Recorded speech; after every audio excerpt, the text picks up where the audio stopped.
classes, movies, everything. Make sure you fill out a survey because that is how we hear from you about what to bring in the future, what events to have. We always want to hear from you. And make sure to buy a book. Books are magic are here. They're amazing. Putting this on. We love them. Swing by their shop, grab a book, get it signed. And with that, I'm going to hand it over to Christina.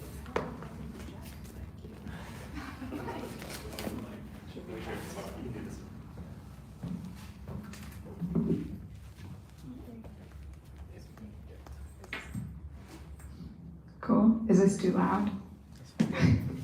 Hi everyone. Thank you all so much for coming tonight. My name is Christina and I'm the events coordinator at Books Are Magic, which is the bookstore just a short walk away on Montague. We're really excited to be here tonight, and before we get started, I wanted to get a few housekeeping notes out of the way.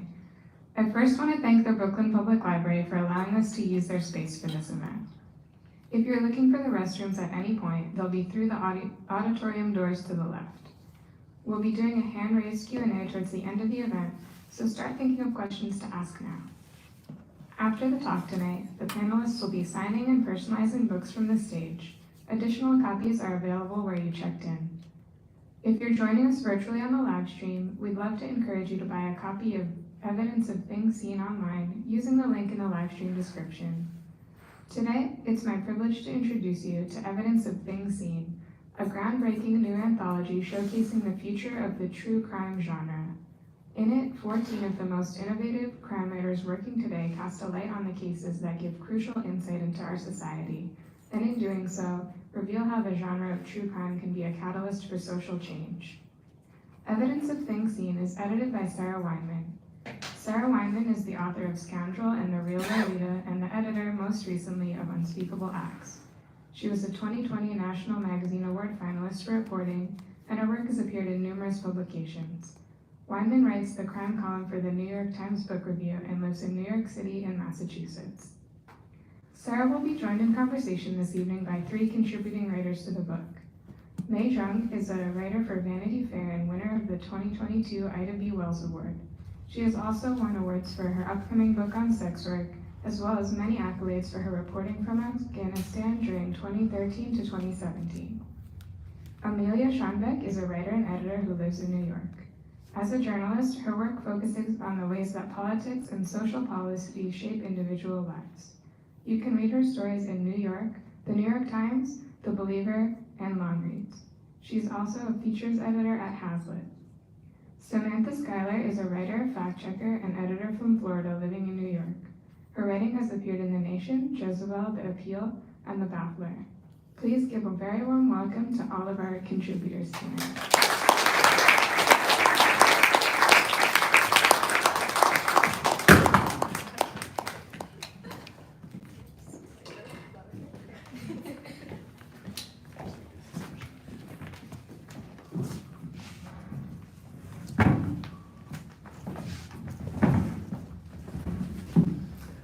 Well, thank you all for coming tonight. It's such a pleasure to celebrate the publication of this anthology with all of you, with these amazing contributors. And I should also just warn you that the Canadian contingent on this panel vastly outnumbers the American. I mean, yes, there are dual citizens, but we figured this out in the green room just before. It's like, oh, well. So, first, I wanted to kind of give a little spiel about how this anthology came to be, and then I wanted to hear from each of the contributors about their specific pieces. So, as mentioned in the introduction, I edited an anthology a few years ago called Unspeakable Acts. And the central question I wanted to ask with that anthology was, what did true crime look like after the phenomenal success of the first season of Serial made this genre much more of a cultural phenomenon and much more like people were listening to podcasts who had never even heard of a podcast before? And how did that change in terms of the way that it was created and consumed? And then after publishing Unspeakable Acts in 2020, a few major things happened in the world. And I thought, well, what does true crime look like in the aftermath of at least the onset of the pandemic and various social justice protests, and since then, the various backlashes and other just major societal forces. So it was asking, how does true crime contribute to this? What are sort of the deleterious effects? And how can we talk about it in a way that detracts from harm, but also furthers sort of engagement with marginalized communities and the like? So there were, again, a lot of really big questions. And I think what I so appreciate about the pieces that I selected for the anthology, and particularly the ones by May and Amelia and Sam, is how they really engage with these deeper questions. So starting with May, I'd love to hear a little bit more about how you ended up writing, not just about the mass shooting in particular, but about your relationship to the communities that you were writing about. You have a moving part about your parents. So just like, this is obviously dark stuff, but you really went into it and did so in such a deeply personal way. Oops. Okay, thank you so much. Thank you, Sarah. So yeah, I'm a writer for Vanity Fair, and since I think 2018, I've been working on a book project that looks at sex work and how it intersects with the American criminal system. And specifically, I've been spending a lot of time in the spa world, which is sort of predominantly run by Asian women who are either documented or undocumented, but either they're migrants. And so I had already written a few pieces for the magazine from this world, and then when the shootings happened, I think I remember thinking like, oh, like, I don't want to do this story. I will have a terrible time, but I felt that I needed to, and I remember asking my editor, you know, if nobody else wants to do it, then I'll you know, I'm happy to. And then she just was like, oh, you know, there is nobody else, and you know, please go down to Atlanta immediately. And so, yeah, that's how that started. And I reported it for, I think maybe most of that year, like maybe 4 months, 3-4 months full time. And then I wrote it in maybe a month, but of course I'd been sort of the thinking, feeling aspect of the work had begun, you know, years prior. What was the impetus for your piece, Amelia? And I guess just, you're not just show the mics. Yeah, totally. So just to give context, the piece that I contributed to this anthology is about the use of restorative justice resolutions in cases of domestic and sexual violence. And sort of in the aftermath of Me Too, I was doing a lot of pretty standard sexual violence reporting. And remember reading in the course of some research this little item in the LA Times saying like, Harvey Weinstein is in Sedona, Arizona at like rehab for sex offenders. And I remember being like, huh, like what is going on there? And it had been, you know, so little time, I sort of wondered, like, could he possibly be in a place to kind of do any meaningful, like, rehabilitative work? And I started getting really interested in what sort of like options there were for people who had inflicted this type of harm who actually wanted to sort of take accountability, which led me eventually to restorative justice. And then sort of the awareness that it was a really controversial approach, and a lot of advocates had sort of historically been really skeptical of whether it was appropriate in cases of domestic and sexual violence. And I just became really interested in the possibility of following two people as they sort of went through a process like this, and trying to understand as much as possible what was going on in the rooms where they were sort of trying to, like, taking the incredibly brave step of being together and trying to untangle the trauma that they had sort of like been a part of. And yeah, so that was sort of the roots of the piece. I mean, just to follow up too, that it was about like a surrogate restorative justice. It wasn't that it was a victim and perpetrator facing each other. It was a victim of different crimes and a perpetrator of different crimes sort of working in parallel or in tandem.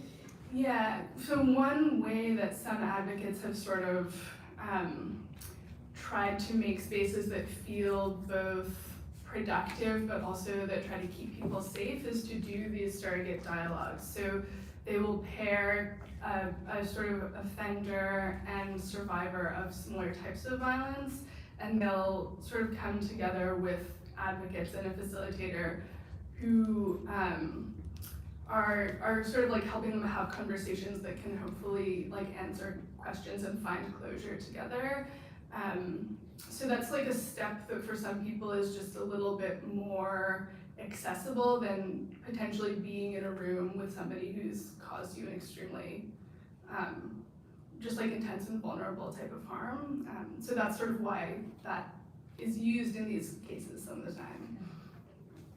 And then Sam, your piece was one of the earliest published that I included, and obviously it was really important because it addressed Black Lives Matter, and it was about a particular activist who had done a lot of incredible work before her life was cut short.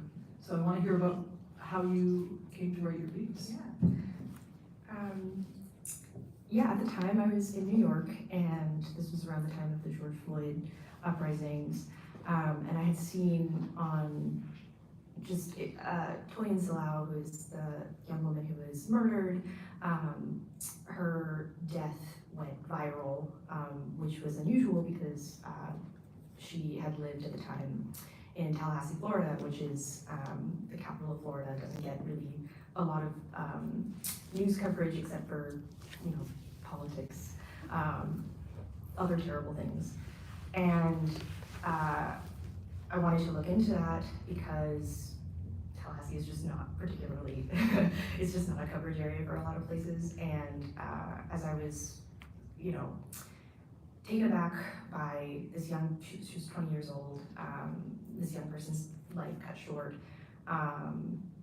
I had seen some people on Twitter who went to Florida A&M University, which is the historically Black college in Tallahassee, talk about how they were, pointing out that it had been, 3 days, 4 days, 5 days, 6 days until, and they still had not found Toyin's body.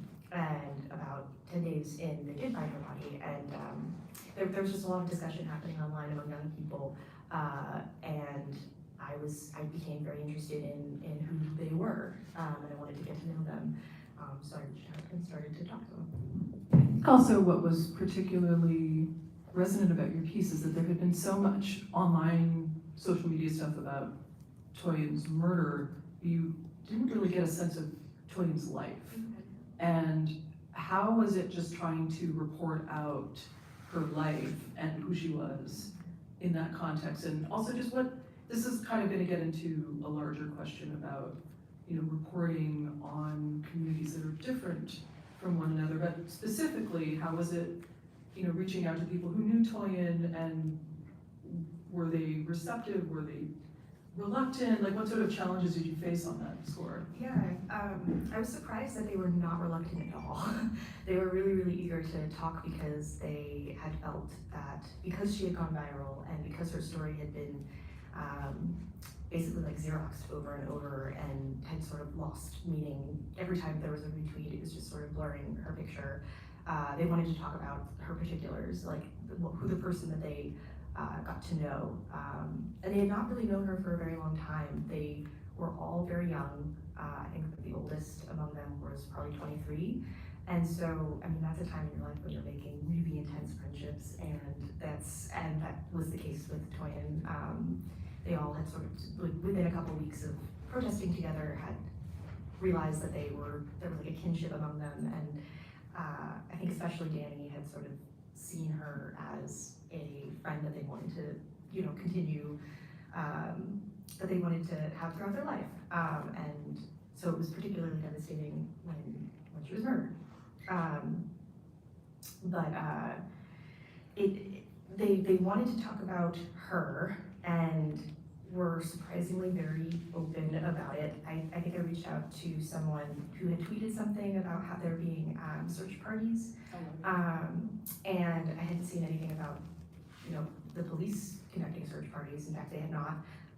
And so I reached out to the first person that I saw tweeting about this, and he immediately directed me to kind of the Brain Trust, which was Danny, Ashley, two Ashleys. And when I reached out to them, they were just it's the same thing when you want to talk about someone that you love. You want to make sure that they're, you know, the little bits about them are broadcast to other people. So, yeah, to answer your question. Yeah. It was- I want to reframe that question to May a little bit because, and I alluded to it when I first brought it up, but you had in the section, and I'll just quote because I do that, reporting in this community, I was seen as an emissary from the other world, but of course I did not belong to the other world either. Beyond certain biological features, I had nothing in common with the women I was writing about. And yet they accepted you, but also as you talk about a little bit later, you got pushback from your dad. And I wondered what that was like about, you're trying to solicit information, but also getting pushback from people you love. And you mentioned something about, are you really doing this to get information, or are you just causing harm? And I feel like that's kind of the central question, frankly, true crime as a whole, is are we actually reporting, are we actually telling stories, or are we perpetuating harm sometimes that have lasted millennia? So big questions, but you know, they come up in your piece, so I wanted to bring it up. And I think the bit that you read where it trails off, so yeah, just to sort of contextualize a little bit, the piece I did was for Vanity Fair magazine, and it was about the mass shootings that happened in Atlanta in 2021. I mean, there's been so many mass shootings, so if you don't remember that one in particular, it's totally fine. But it was a bunch of spas that got shut up, and majority sort of like older Asian women died. And so then that's the piece that I worked on. You know, when you sort of create this binary of like, oh, like, are we telling stories or are we creating harm? And harm is, you know, obviously a difficult word that needs to be unpacked a little bit, but I guess I am increasingly realizing that they're not mutually exclusive. And actually, I mean, to obviously echo other writers who've come before me, like, what we do as reporters is like completely morally indefensible in many ways, and it... Yes, we've reached the Janet Malcolm Yes, panel. it didn't take that long. Someone's won a bet of some sort, probably. Yeah, and so I think I have, you know, it is like a young person's mistake, I think, to think that, oh, you know, I'm doing this journalism for the greater good or it's public service or whatever, and obviously I went through that phase as well, but I think I'm entering like the hedonism phase. Like, I do it because it's fun for me, and there is no other reason to do this, and for me at least, and I think that's fine. And yeah, so my father, I also have a theory that like because during the pandemic, basically during lockdown 1, like every writer I ever knew was trapped in their houses, Zooming with their moms. And so I'm pretty sure in 5 years we're gonna be seeing a lot of family memoirs. But yeah, my parents were completely, I mean, you know, like, and I understand, like, you're a parent, you spend years doing love, and then your child grows up to be a writer, it's terrible. And so then I would call home and I had all these questions, and my therapist had suggested that, you know, a thing to do is just ask factual questions, like, just like a basic, like, where, when, why, how. I'm sure I missed a few, whatever the basic questions are. And yeah, he pushed back and he sort of challenged this assumption that, like, the basis from whence all of my inquiries came, which was that, like, talking is healing, or, you know, thinking through things is helpful and you process things, but he didn't agree with me, and I thought that was a fair position to take. I wonder how reporting on your piece, Amelia, if it altered your sense of whether justice is even possible? Because I know I've had a lot of thoughts of my own on that subject and how they've shifted, which is why I use the term criminal legal system a lot more than I used to, because I just don't think that you can ever really get justice in a legal framework. But I wondered, especially working so specifically on the piece, if it did change your thinking, or if it just sort of buttressed what you were already thinking. I think, yeah, I mean, I think speaking with people in the course of reporting the piece, like, it really just deepened and made, I think, like more specific and unique my understanding of what justice could be. And I think also just made me aware of the fact that it's so idiosyncratic, like that justice, I think what it sort of like took away was the idea that justice was one thing, and instead like helped me understand that it actually meant a very specific and different thing to any and every individual person who sort of seeks it. You know, the people who go through restorative justice processes, many of them do so because there is sort of no path to justice through the courts, because for whatever reason, there's not enough evidence for a prosecutor to bring a case, or because prosecutors are disinterested in their case. And restorative justice is sort of something that can fill in that space, but also just offers so many more paths toward finding closure and empowerment. And I think, you know, the types of things that people who I spoke to were interested in as part of that process were so, just would have been unimaginable to me. You know, people walked into a room with a perpetrator and just wanted, in some cases, to hear someone say like a word or a phrase that the person who had done violence to them was never going to be able to say. Or they wanted to be in that room and have a moment of empowerment that they were unable to access otherwise, or to just sort of like talk back to somebody or ask a certain type of question. And, you know, so yeah, I think it just helped me see, reporting this story, that the way that we sort of societally think of justice is like very impoverished, and that there's so much more to consider when we're actually trying to figure out, okay, how do we move through these instances of violence together as a like huge and varied community of people. And so that, I think, yeah, I was really grateful for that. I wonder how you would respond to this question, Sam, and also how you look on the piece from July 2023, when it was published in August of 2020 initially, sort of in the, you know, when things still felt so raw and in a way hopeful about what Black Lives Matter could accomplish, and everything that could have ensued but then didn't. Right.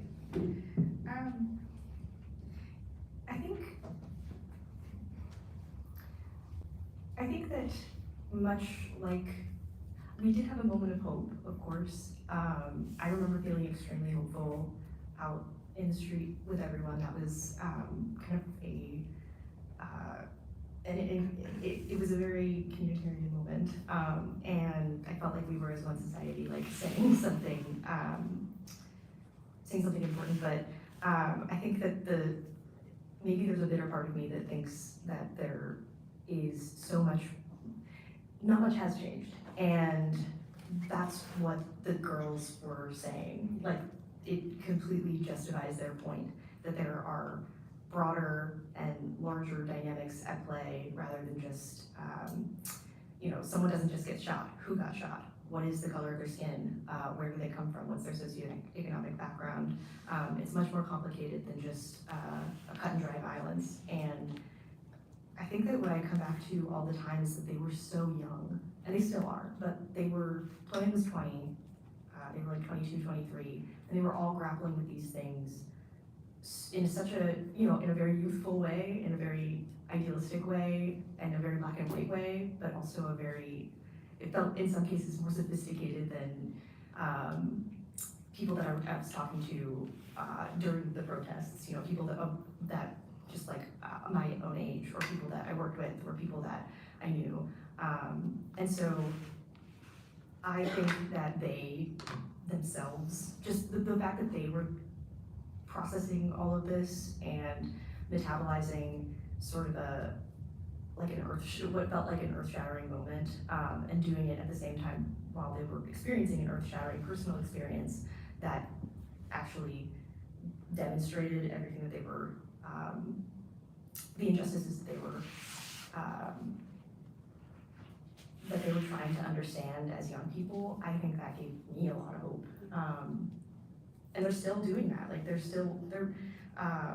they were just, that's like the next generation, and they, in a situation where, you know, the broader context was this national uprisings, international uprising, they were doing something very personal. They were doing a very brave and personal thing, beyond just, you know, going out into the streets. They were housing someone who was in a dire situation. They were organizing search parties for a person that they knew face to face. They were able to do the things that we would hope that we would do in that situation. So even if it was kind of I come away from, like, over the past couple of years, 2020 to 2023, it doesn't feel like there's huge sweeping sea changes, but that still happened. Right. They still did that. So that gives me hope. So this is where I bring up the whole concept of being in this true crime space, because, and it was kind of by design that I picked pieces that prioritized either deep reporting on systemic issues or really try to interrogate who was creating true crime and why we might want to reconsider what they were doing at a much later point. And so I wondered what each of your relationship with the genre, if indeed you have one, because I think that's also a central thing, and especially seeing how it is being more interrogated and it is being sort of put under more of a microscope than it has been in years past. So, you know, whoever wants to go first on that, I'd love to hear that.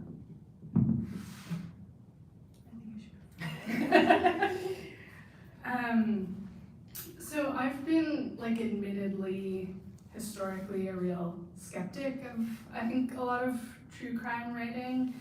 And I've never thought of myself as a crime writer, though I have sometimes written about violence and crime. And, you know, I think, like, for me, so much of it comes down to the intent and what is trying to be accomplished in a particular piece. I think that the true crime stuff that I have a really hard time with is the presentation of, like, horrific violence purely for the sake of entertainment, which I would just argue is a really dubious endeavor, and, you know, makes a lot of sense in a world in which, like, journalism needs to make a profit, and makes a lot less sense in a world in which we're trying to affect change. Which is, like, this is maybe a good moment to say that I'm still in my youthful, optimistic phase, even at a fairly unyouthful age, about, like, what we're capable of doing. And so, you know, I think that, like, trying to more deeply understand why people make decisions, including decisions that lead to violence, like, that is very much what I think the journalist should be in the business of doing, and what I hope that sometimes my work is able to do, and, like, helps us understand what it is to be a human better. So to the extent that writing about crime is doing that, like, I think we should be doing that.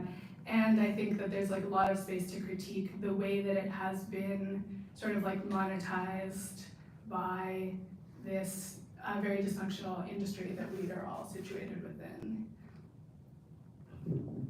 I feel like this would also be a good opportunity, May, to hear if you're willing to share a little bit more about the project you've been on, because writing about sex work, and it's been so stigmatized, these are such marginalized people, these are the people who are most likely to be victims or victims of violence and murder. And what has it been like being with these people and learning about their lives and their stories and exploding myths that needed to be exploded, especially when there's likely to be further marginalized and exploited in the commercial realm that is true crime, or the true crime industrial complex, as I like to call it? Sure. A few things. I guess, I mean, there are so many astonishing facts from my reporting for the past 6 years and change, and I guess one thing that I always go back to is very, very early on in my reporting, I learned that in the late 80s and early 90s, and actually this is still the case in certain police stations across America, whenever there was a crime, murder, theft, whatever, involving a sex worker, the like unofficial designation was this acronym called NHI. Have you heard of this? Anyone in the room? Yeah, it stands for No Humans Involved, which is just terrifying.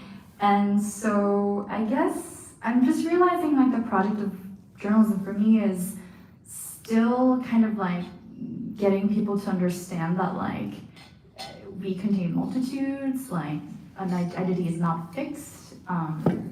And I think one thing that I've learned over and over again in my reporting is just that like people make the best choices available to them.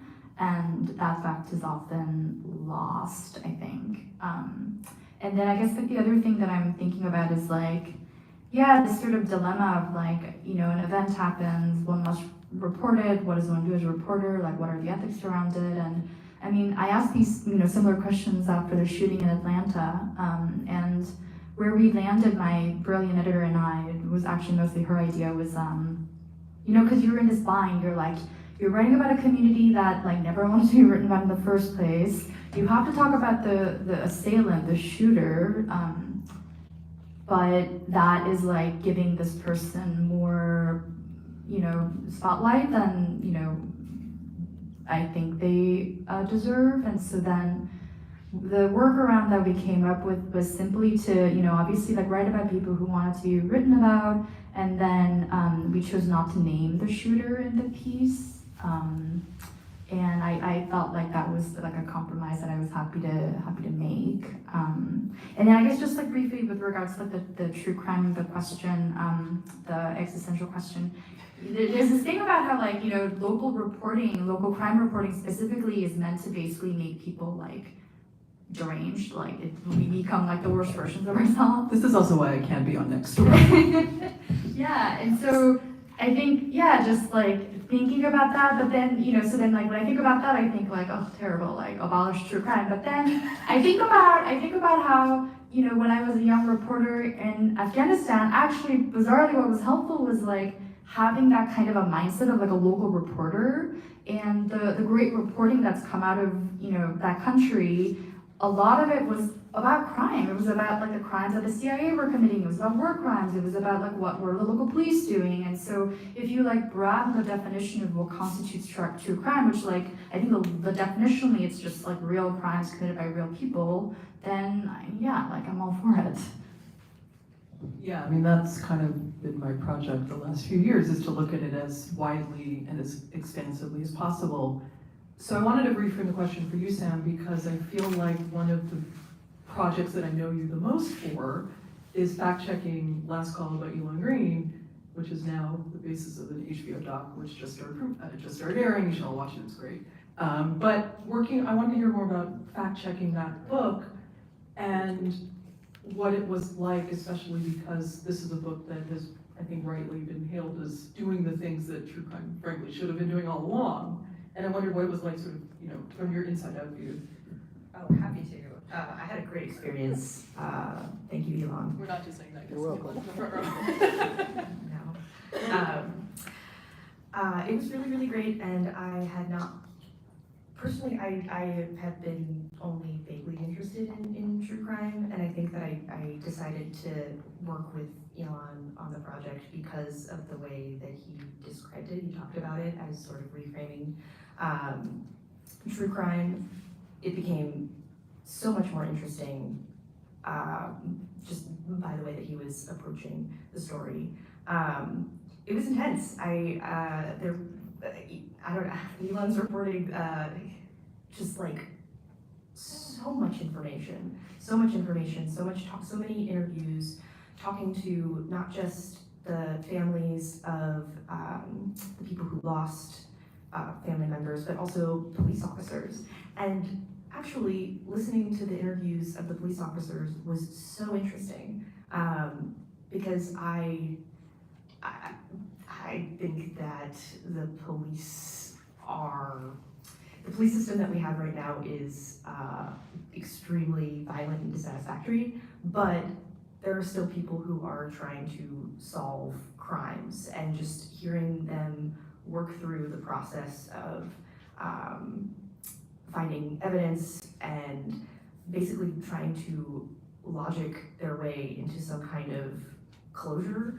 I had never really, I don't think that I would have understood that at all if I had not heard out of the detective's mouth, you know, what this entailed. I don't know if it necessarily gives me respect for police officers writ large, but it did give me respect for the effort that is put into trying to figure something out that needs to be figured out. And also the revelation that so much can go wrong. Just, you know, you overlook, you misinterpret evidence, you know, one of the big parts of the book is that at the time fingerprint analysis was very young. You know, you could have been murdered at the wrong time. Maybe sometime in the future, it would have been easy to find the culprit, but these are the times that we live in. But yeah, I think like overall, I was completely uninterested in true crime and just the ins and outs of the book, which is an incredible book. It really, I guess it actually probably opened me up to writing this in the first place. I don't think. I did wonder that.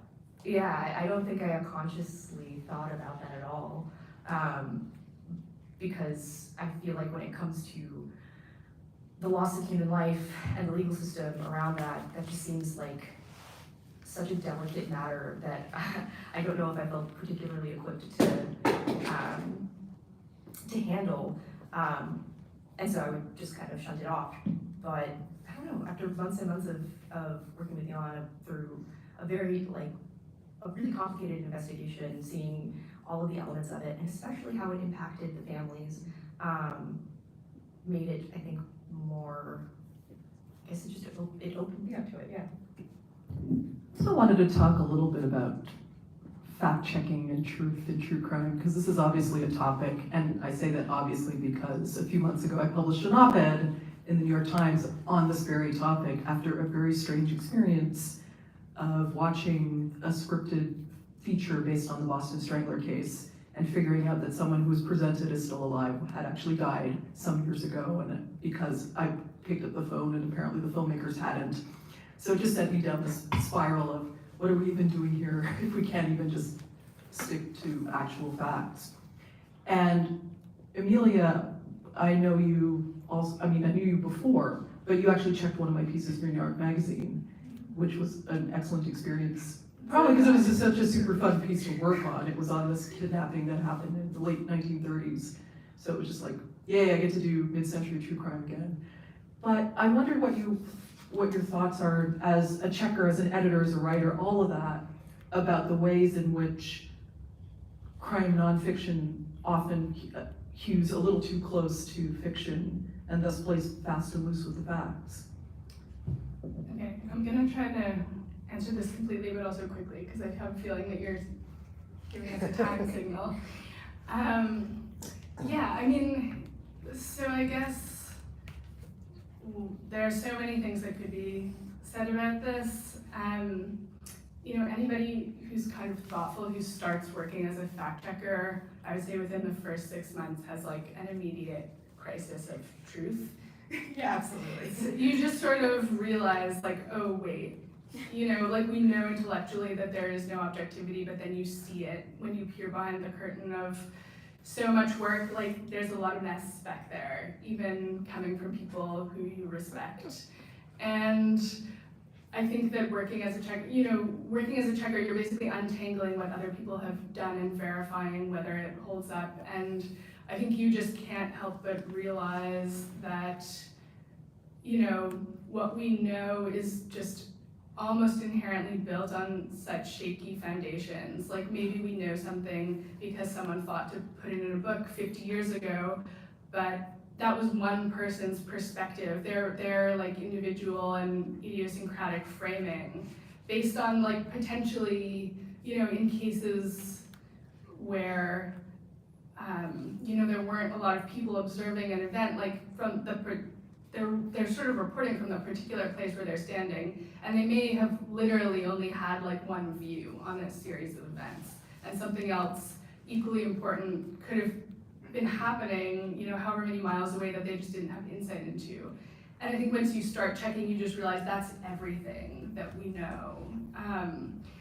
And so I don't know, it's just an unresolvable, I think, reality. I don't know if you can say anything more wise, but I will say that, so I'm the research director at The Nation magazine, and I have to teach fact-checking to interns every 6 months, and the horror that they experience, because I don't know how many conversations I've had where it was like, but how do we know? And at some point you have to, that's a really great question. Yeah, I mean, I think what I sort of like have taken or tried to take away from this experience is just that like we have to be so specific as journalists about how we know what we know and what we don't know. Like we have to just sort of like draw in our framing with such clarity and precision in a way that like by and large doesn't happen, and it is often sort of like simplified out of the stories where it should be happening the most. And I guess that's the only sort of wise thing I can say about this, just like intractable problem. I wondered if you had anything further to add. I wasn't sure if you had ever been a checker, May, or you just experienced it as a writer being checked. No notes. I have no notes. While I have many more questions, I think it is time to turn it to the audience. And so please raise your hand. A mic is going around, and hopefully I will not have to repeat for the benefit of the live stream. Hi, Dale.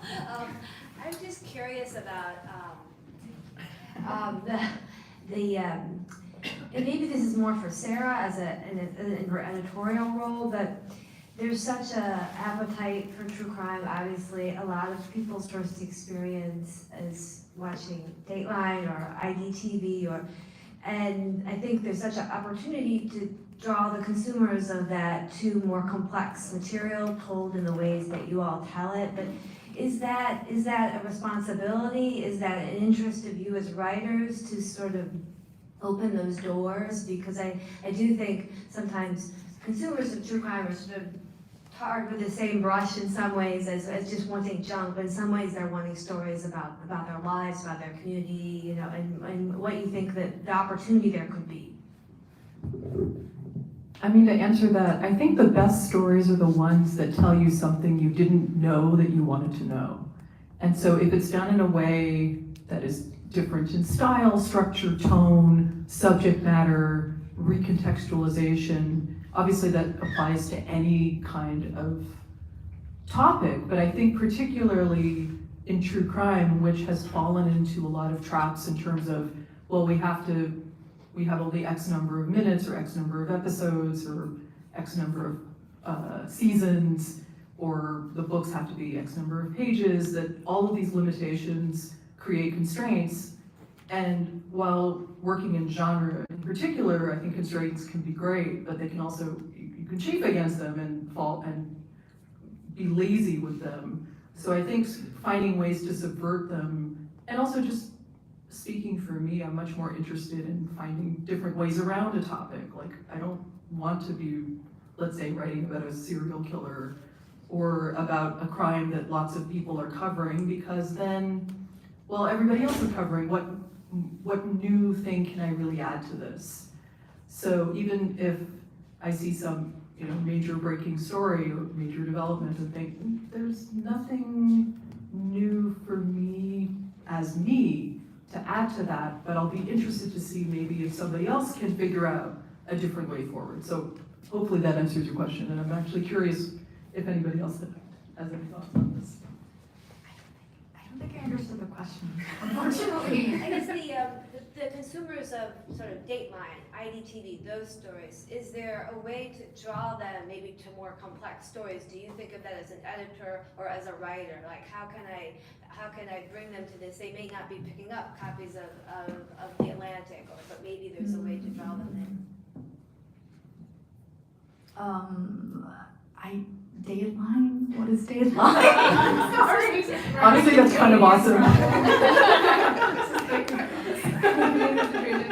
I mean, I guess I don't have like necessarily the most specific thoughts, but what I'll say is like, I think all of us as journalists and writers could probably trust audiences so much more than we do. Like, I think about this so often in conversations I have with editors who, you know, I'm pitching to and who are often like really conservative about the types of things they think the audiences at their magazines will want to read about. And I guess like my perspective on this is just like, let's just try to put stuff in front of people and trust that they're gonna find some threads of their own experience in these more complicated narratives. And I like, I don't think I, you know, am an expert in how to do that. Like I have a really hard time selling almost everything I do to mainstream publications,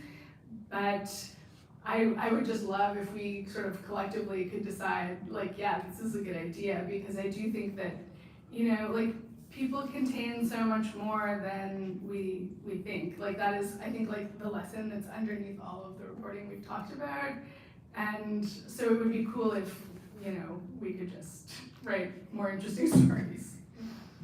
I think also just personally, I love that the bait and switch that happens when you think that you're reading something that is going to be titillating or I don't know, scratch an itch, like a perverse itch. I feel like that is a very common readerly want. And then over the course of reading something, it dawning on you that you've learned something completely different, sort of to your point.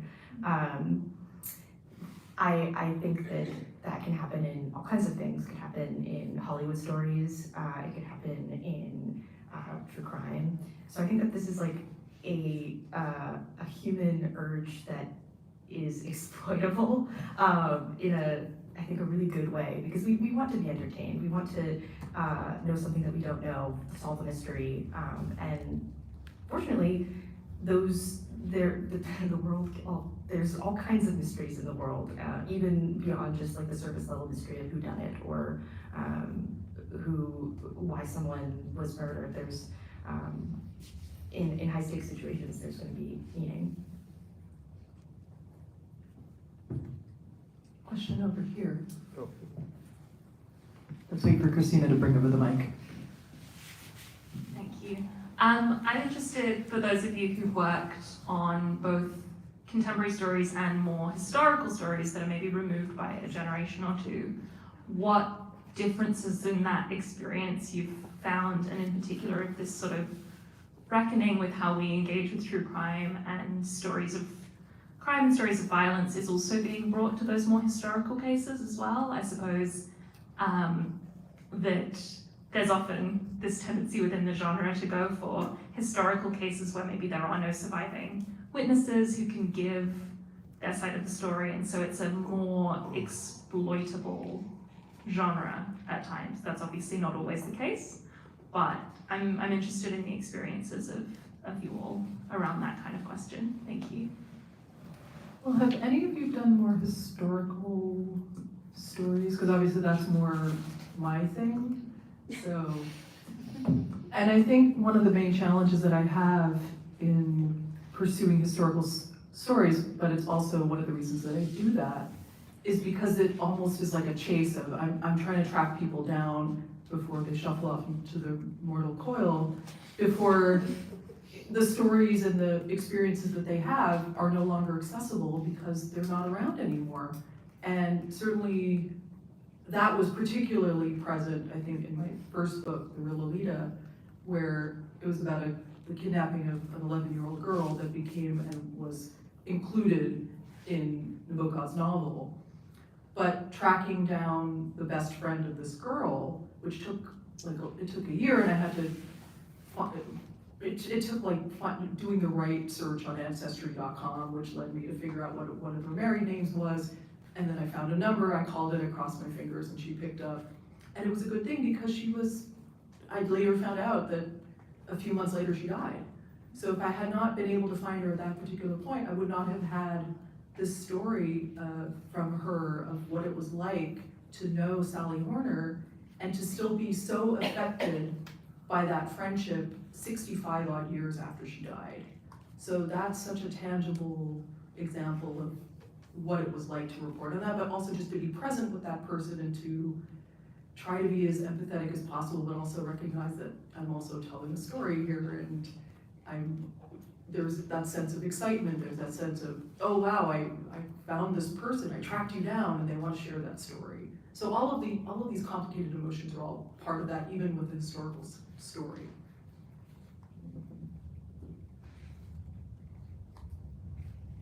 I thought there was another question. Okay. I just want to ask a question, going off on something May said about the hedonism phase of reporting, because I personally sometimes have that you feel conflicted about how much fun you're having writing and researching something horrible, and I just love to hear your thoughts on it. All of you.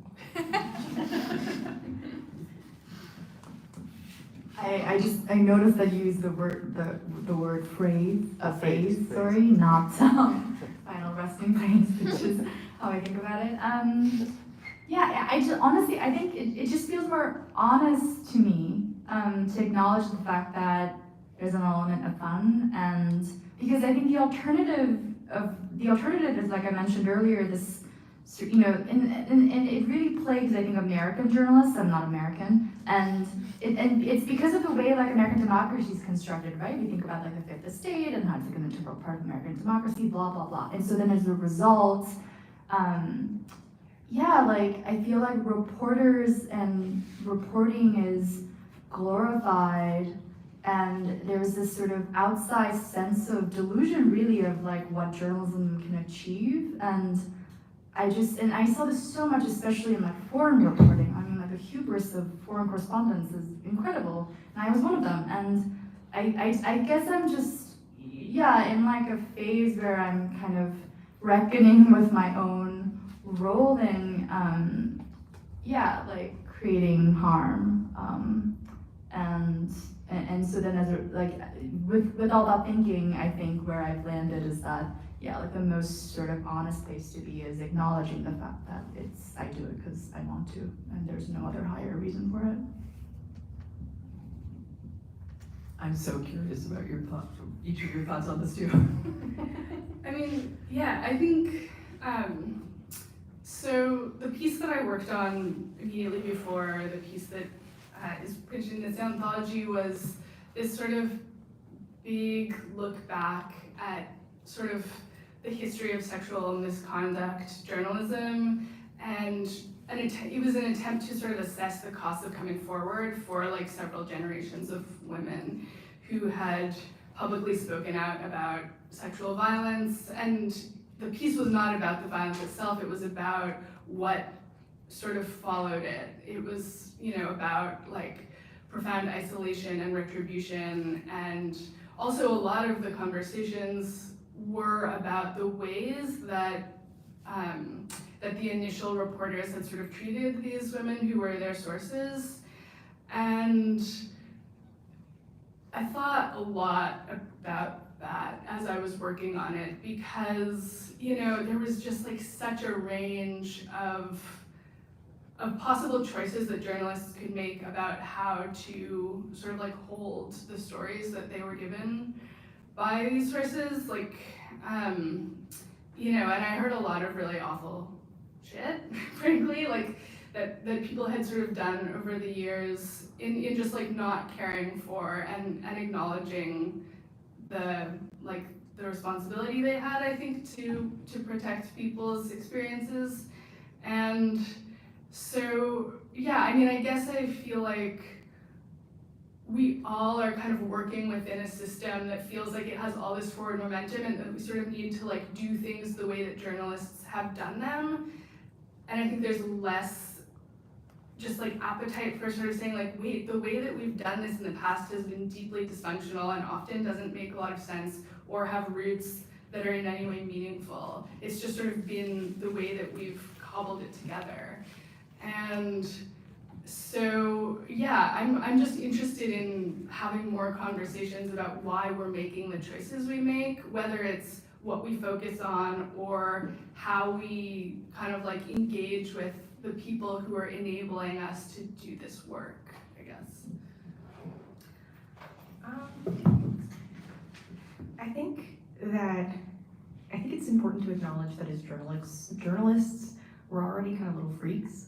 Like we're curious about things that maybe we should not be curious about. We look into people's lives, we look into people's, look into their closets. And once we can, I think that the honesty that you're talking about is really important. Just being able to say, yeah, I like knowing things that a lot of other people don't know about. I like discovering things about people's personal lives that in polite conversation you don't know about. Because if we're going to make a better journalism, if we're going to write things that are actually going to help the world rather than make it worse, more paranoid, more angry, more divided, etc., we have to first acknowledge our own weaknesses and accept them as human. That's humans like that kind of stuff. I'm gonna add one thing, and maybe I'll don't get completely canceled. I think the thing that's like we forget is that when something terrible happens, there's a lot of like actually tragic comedy in these situations. And even in mourning, like people can't be mourning the whole time. And so it's actually, we're like denying people their humanity by like assuming that they're just like in grief 24/7. And there were a lot of like lighter moments when I was reporting on this like horrific, like global, like national tragedy. And there were just like so many like moments. And even like with the sex work book, like I like laugh a lot with my subjects who are, you could argue are like nominally in just like terrible situations, because I think it is like that Black humor that gets people through.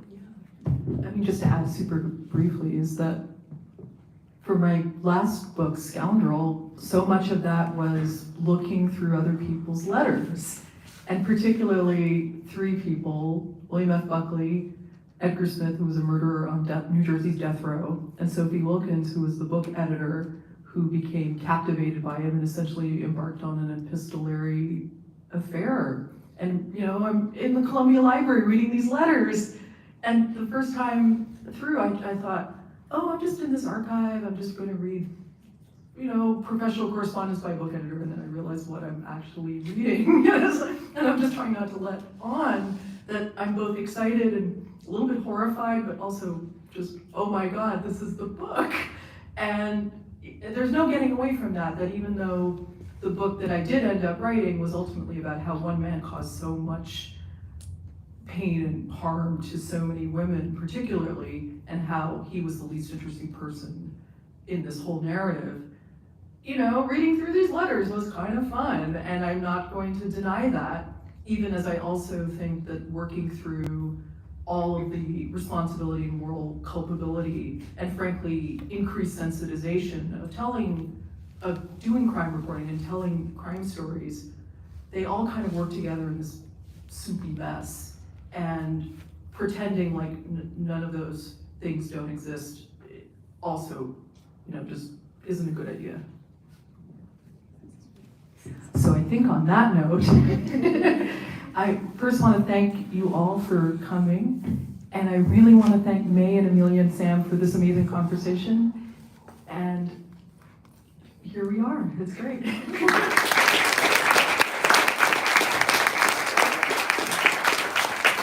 And if anyone would like to get their book signed or just come say hi, we'll be sitting here. Thank you all. I just wanted to mention, like Sarah just said, we'll be having a signing. You can just bring your books up to the table. We ask that you line up down that left-hand aisle. If you still need a book, they're for sale with my colleague Cameron where you checked in. And as David mentioned earlier, we ask that you grab a survey on your way out the door and let the library know what you thought of tonight's event. Thank you. You're oh my God, you have to come sign too. I have something for you. The reveal. The word sorry. I was like, happy birthday. You were sure? Yes, sorry.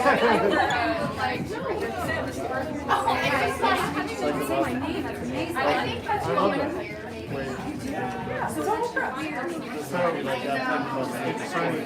So